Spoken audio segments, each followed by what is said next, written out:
Firstly Neel, very congratulation with the journey. काफ़ी कमाल की जर्नी रही है आपकी।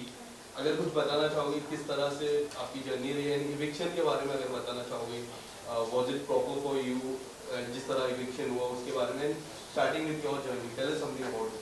पहली बात तो थैंक यू सो मच, धन्यवाद आप लोग सब आए और मुझसे बात कर रहे हैं। And thank you for the compliment कि मेरी जर्नी बहुत अच्छी लगी आपको। एंड मैं आई थिंक उस बात से वाकिफ़ रखूँगा कि यस, मुझे मेरी जर्नी बहुत ही अच्छी लगी, बहुत मज़ा आया। जितना खुश होकर मैं घर के अंदर गया था उतना ही खुश होकर घर से बाहर निकला हूँ, क्योंकि वो कहीं ना कहीं जो एक रिस्पेक्ट होती है, वो जो होती है, वो हर चीज़ वो अर्न करके निकला हूँ। चाहे वो बिग बॉस की रिस्पेक्ट हो या सलमान सर की रिस्पेक्ट हो या हाउसमेट्स की।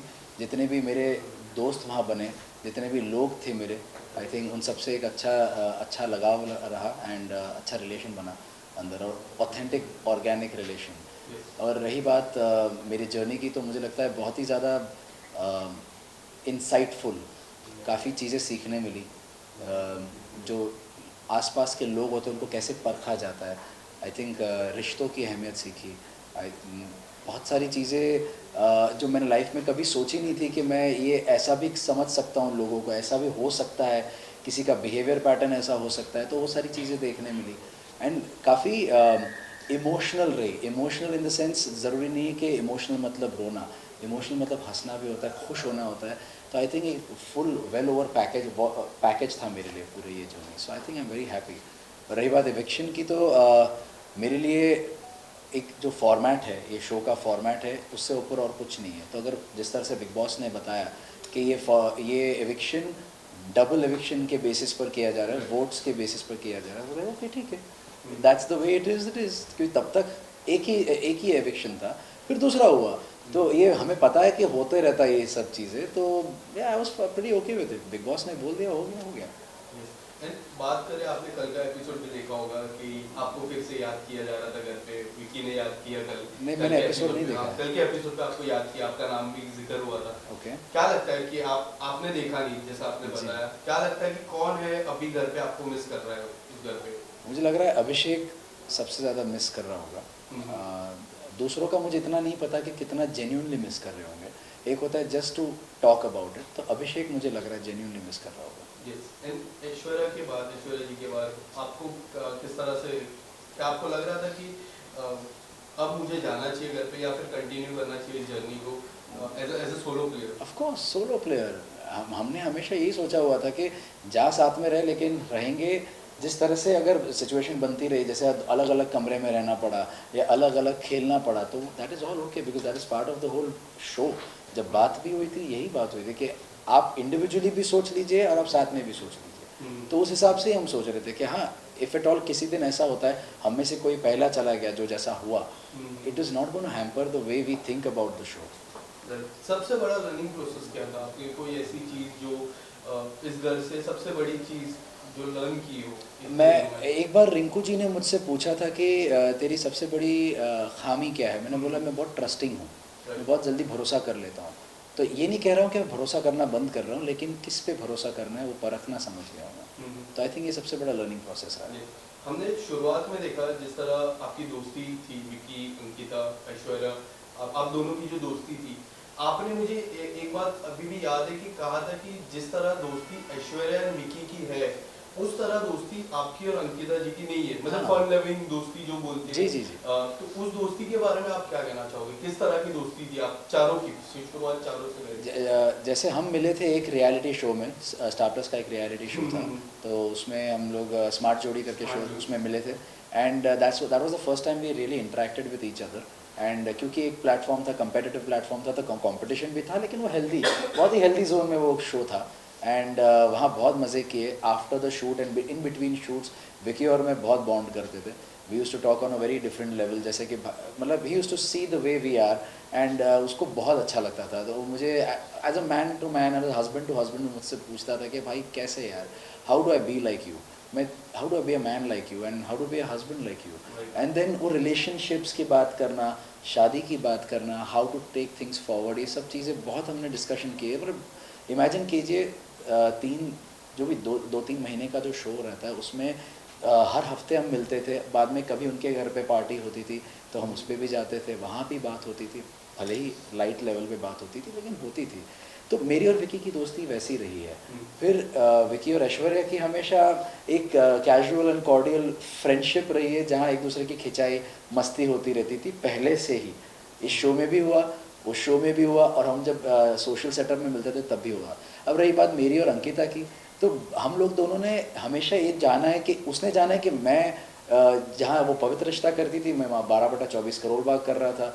तो एट द सेम टाइम एक तरह से मैं 1-2 साल पहले आया हूँ अंकिता के, तो एक सेम सिमिलर टाइम जोन से हम आए हुए हैं जब से हम काम कर रहे हैं। तो उसको एक हम दोनों के पास एक म्यूचुअल रिस्पेक्ट एक दूसरों की कि देख तूने भी यहाँ से शुरुआत की, मैंने भी शुरुआत की है, तूने जो काम किया मैंने भी काम किया है, तो it's like an equal thing, we always had an equal mutual respect about that. रही बात ऐश्वर्या और अंकिता की, तो हमेशा उन दोनों ने इवन इन स्मार्ट जोड़ी कहा था कि एक दूसरे को यार बड़े सिमिलर लगते हैं हम एक दूसरे को यार। इसीलिए अंकिता ने वहाँ पर बिग बॉस के घर में भी शुरुआत में एक बहुत ही छोटा सा एक वाक़या हुआ था जहाँ पर सोनिया किसी चीज़ को लेकर नाराज़ थी, ऐश्वर्या समझा रही थी, अंकिता जंप्ड इन, ऐश्वर्या ने बोला 1 सेकंड रुकना, और उसने बोला नहीं तुम मुझे ऐसे नहीं रोक सकती।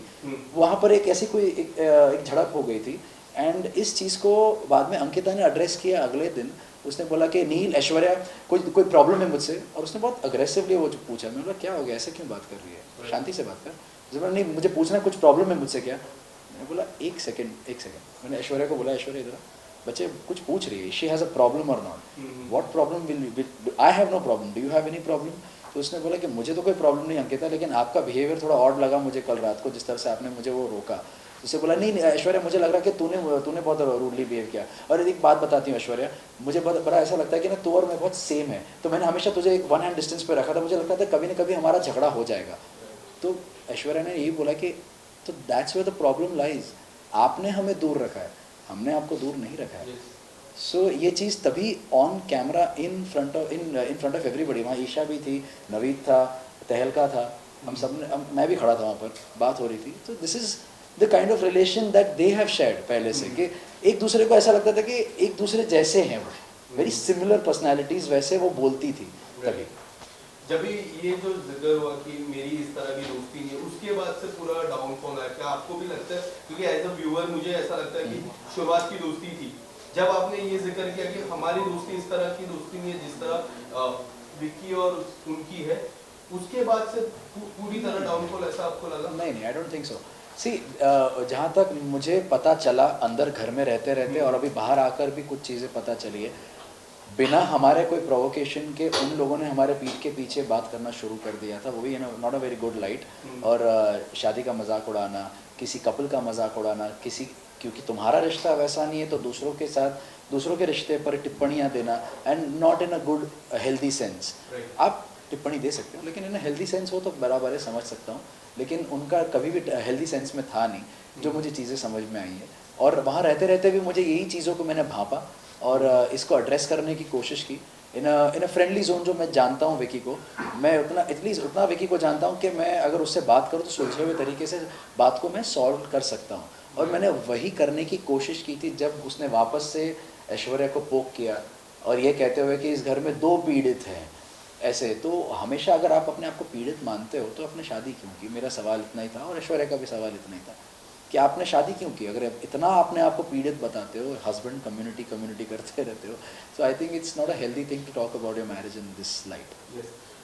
कई बार अंकिता ने आई गेस मैं अगर काउंट करूँ तो 4th या 5th टाइम 5 बार ऐसी बात होती है कि उन्होंने सुशांत सिंह राजपूत का जिक्र किया घर के अंदर। तो काफ़ी लोग का मिक्स रिएक्शन है कि हाँ ठीक है कर दिया, काफ़ी लोग का रिएक्शन है कि टीआरपी के लिए कर रहा है। What's your take on that? अगर मैं वहाँ पर बैठा हूँ मेरे सामने करे तो मैं उसको एक रिएक्शन दूँ, मेरे सामने कभी उन्होंने बात नहीं की इस चीज़ के बारे में। सो इट्स वेरी इंपॉर्टेंट कि वो सामने हो, कहीं सुनी पे जाना बहुत बहुत गलत है। और 1 घंटे के एपिसोड में कहाँ से वो कॉन्टेक्स्ट लेकर आए हैं, कहाँ से वो रखा है, मुझे नहीं पता है। So I have not seen it, neither have I seen the footage, ना तो मेरे उसने सामने मेरी बात की है। So I can't really comment on it. शुरुआत में अभिषेक से भी कंपेयर किया था सुशांत को, उस पे आप क्या कहना चाहोगे? अभिषेक से कंपेयर किया था? हाँ। In what sense, in what context? Like आपकी याद आती है सुशांत की, बट सुशांत इस तरह के एग्रेसिव नहीं थे जिस तरह के आपको लाइक थोड़े उसने मतलब अंकिता ने अभिषेक को कहा, अभिषेक को कंपेयर किया था अगेन मेरे सामने नहीं कहा, ना ही अभिषेक ने मुझसे इस बात का जिक्र किया, ना अंकिता ने मुझसे इस बात का जिक्र किया. So how can I comment on it? And जब आप घर पे थे जिस तरह पहला सवाल मैं ये पूछना चाहूँगा कि आयशा के आने के बाद कई हद तक एज अ व्यूअर हम देखते हैं कि मनारा और मुनव्वर की दोस्ती में भी काफ़ी कुछ आया. उसके बाद जिस तरह मुनव्वर और मनारा दूर हुए, आयशा आई एंड जो हुआ वीकेंड के वार में आयशा को कुछ हुआ, फिर डॉक्टर्स भी आए. आप इस पूरे मुद्दे पे आपका क्या टेक है? मुझे लगता है कि हाँ, आपका सही कहना है कि आयशा के आने के बाद ही बट ज़्यादा उनमें दूरियां बढ़ी, लेकिन दूरियां पहले से बढ़ना शुरू हो चुकी थी. मैं कहूँगा 1-2 हफ्ते पहले से दूरियां बढ़नी शुरू हो गई थी. जो चीज़ की बात मैंने और मनारा ने भी की थी कि मैं और मुनव्वर अब बैठते नहीं हैं, अब इतनी बातें नहीं होती, मतलब दिन में एक आध बार बात हो गई, वो भी 5-7 मिनट बात हुई, कैसा है तू, ठीक है, नहीं मैं ठीक हूँ, तू ठीक है, इतना एक फॉर्मेलिटी के हिसाब से बात होके वो ख़त्म होती थी. तो उसने बोला पहले से ही हमारा ये हो रहा है, बट आयशा के आने के बाद कहीं ना कहीं ज़्यादा चीज़ें सामने आ रही है. And somehow she was being more affected, Mannara. तो हम उससे ये भी पूछते थे कि तुझे क्यों इतना अफेक्ट हो रहा है, ये इनकी निजी प्रॉब्लम है, तुझे क्यों इतना अफेक्ट हो रहा है, यही सवाल पूछा था. एंड कहीं ना कहीं मैंने भापना शुरू कर दिया था कि मनारा को शायद कोई अनडिस्क्लोज्ड फीलिंग्स है, जो उसे खुद नहीं, अनरियलाइज्ड फीलिंग्स जैसे बोलते हैं, उसे खुद नहीं समझ में आ रहा है इस चीज़ के बारे में. और ये मैंने उससे पूछा भी था कि तेरे 2 दोस्त है, तो बोलती है 2 बेस्ट फ्रेंड्स है, एक राइडर है और एक मुनव्वर है, लेकिन राइडर के साथ तेरी दोस्ती कैसे क्लियर है, लेकिन मुनव्वर के साथ आते ही तेरा क्यों पता नहीं कुछ एक अजीब सा जोन चला जाता है, you start behaving in a very different way. So I feel you have some unrealised feelings. उसने बोला तभी नकार दिया था, ऐसा कुछ नहीं है. पर जब सलमान सर ने पूछा तब उसने हाँ बोल दिया. सलमान सर ने बोला कि if you like him, you like him. So she like या I like him. So then I was like, जब मैंने पूछा तब क्यों नहीं तूने ऐसे जवाब दिया. सो बट एनीवे, वो एटलीस्ट उसको क्लैरिटी मिले, I am happy about that. But कई हद तक ऐसा भी था कि जिस तरह आयशा की एंट्री हुई, एक एग्रेसिव वे में एंट्री हुई, लोगों को लगा कि काफ़ी सारी राज जो मुनव्वर के साथ है वो खुलेगी. बट हम देखे फिर वो डाउन हो गई.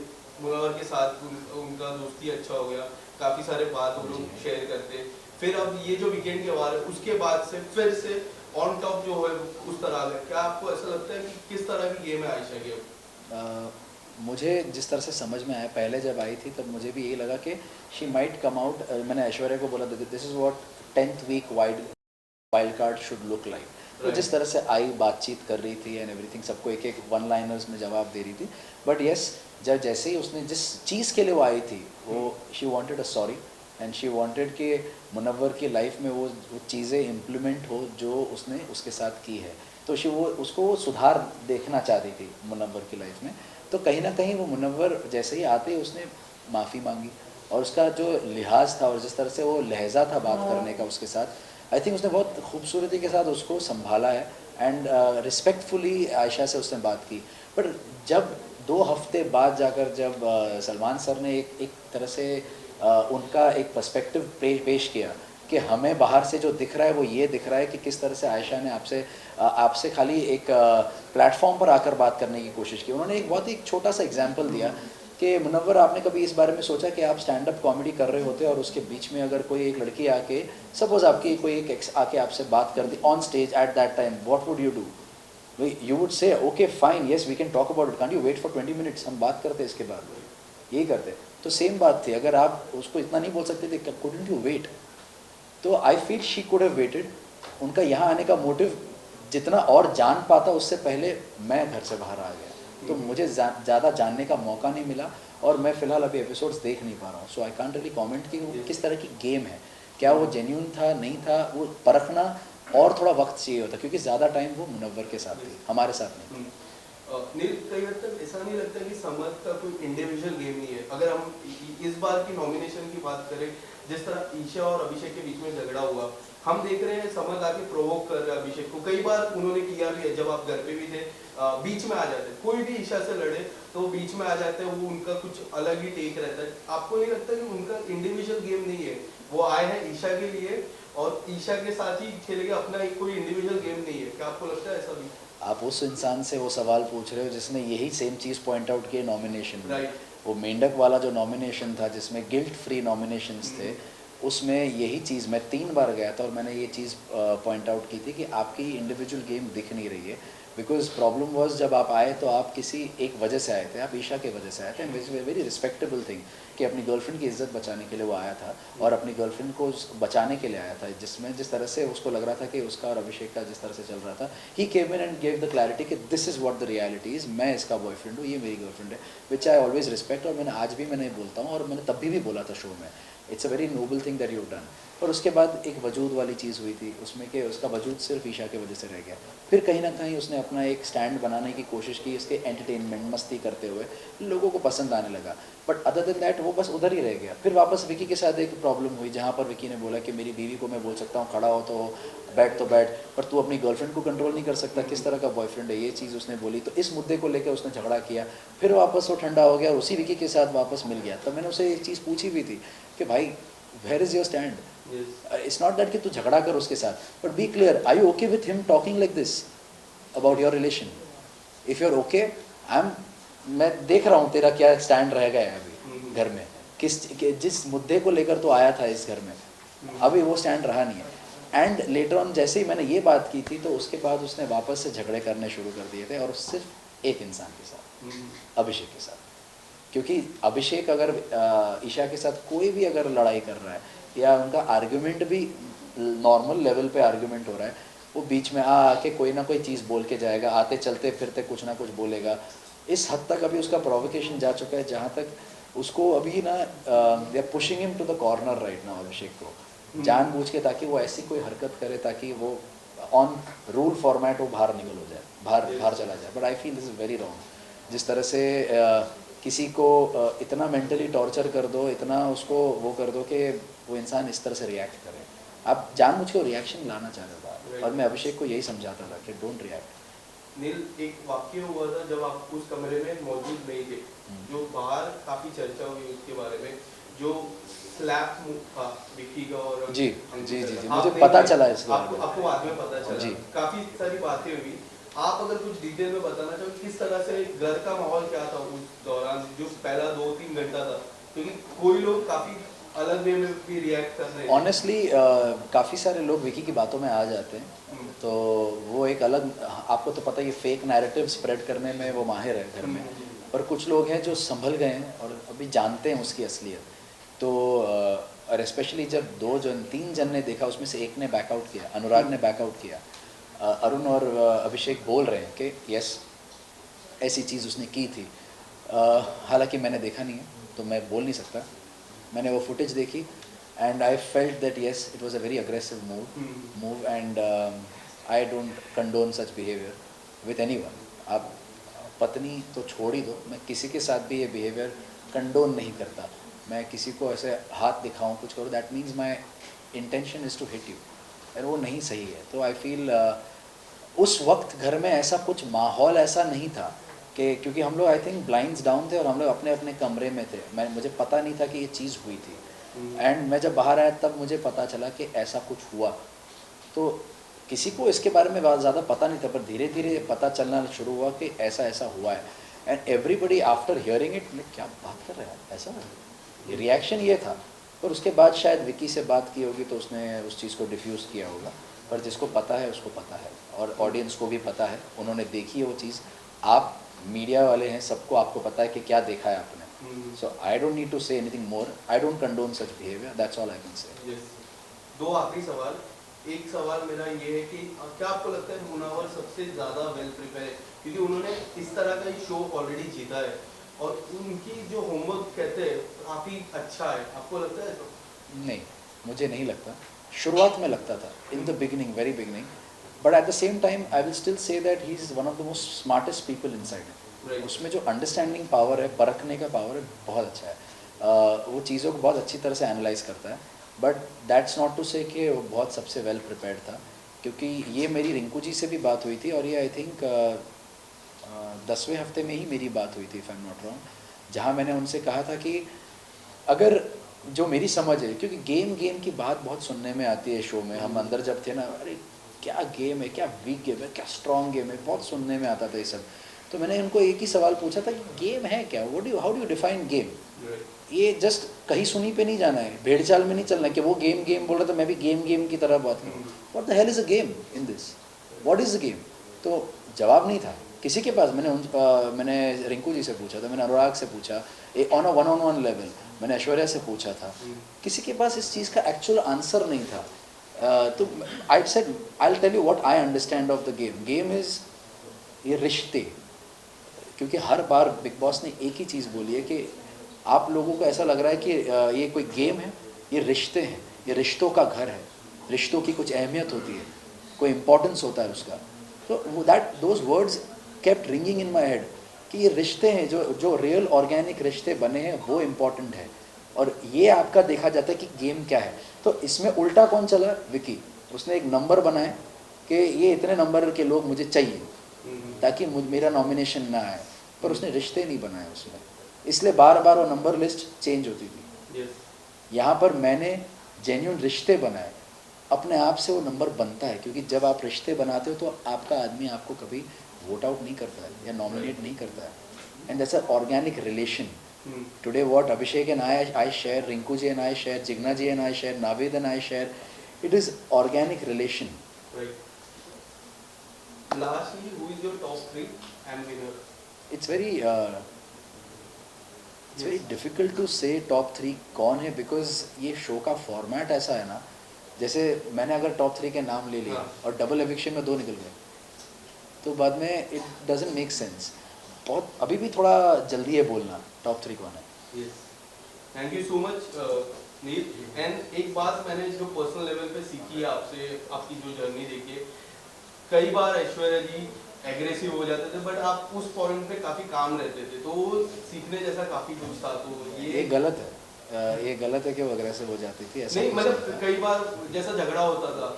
आई टेल यू समथिंग, 1 घंटे के एपिसोड में क्या दिखाया जाता है, कितनी चीज़ें आउट ऑफ कॉन्टेक्स्ट होती है, आपको शायद नहीं पता होगा. आपको एक्चुअली पता होना चाहिए. आप इतने सालों से देख रहे हैं शो. मैं तो पहली बार देख रहा हूँ. मैं तो पहली बार उस शो का हिस्सा बना हूँ, अंदर से देख रहा हूँ. तो आई नो कि कहीं भी जब भी उसका कोई रिएक्शन दिखाए ना, उसके पीछे एक रीज़न था, उसके पीछे एक कॉन्टेक्स्ट था, किसी की पोकिंग थी. आज आप अभिषेक को देख रहे हो इतना अग्रेसिव हो रहा है, तो क्या रीज़न है? आपने क्या एक रीज़न दिया ना उस चीज़ का कि चिंटू उसको पोक कर रहा है. अगर आपको पोकिंग दिखाया ही ना जाए और किसी का अग्रेशन दिखाया जाए तो आप बोलोगे अरे क्यों फालतू में अग्रेसिव हो रहा है. तो बात ये है, उसको कॉन्टेक्स्ट जानना बहुत ज़रूरी है. और उसके लिए 24 वो जो लाइव जो चलता है वो देखना ज़रूरी है. और उसमें भी कई बार दिखाया नहीं दिखाया. ये मेरी जो मैंने बाहर आके एक चीज़ देखी ना, और इसके पहले तो ये हुआ था पर दिखाया नहीं, हम लोगों ने नहीं देखा, ये सब दिखाया ही नहीं था. So it's not my fault, it's not Aishwarya's fault, it's just the way it was, जिस तरह से रिले हुआ है वो चीज़ को.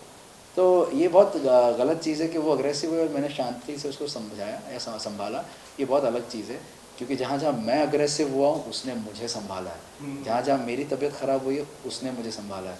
जितनी रिस्पेक्ट उसने मुझे दी है, जितना प्यार मुझे दिया है, उतना किसी ने नहीं दिया है लाइफ में. So I think I am very lucky to have her. Thank you so much. Thank you.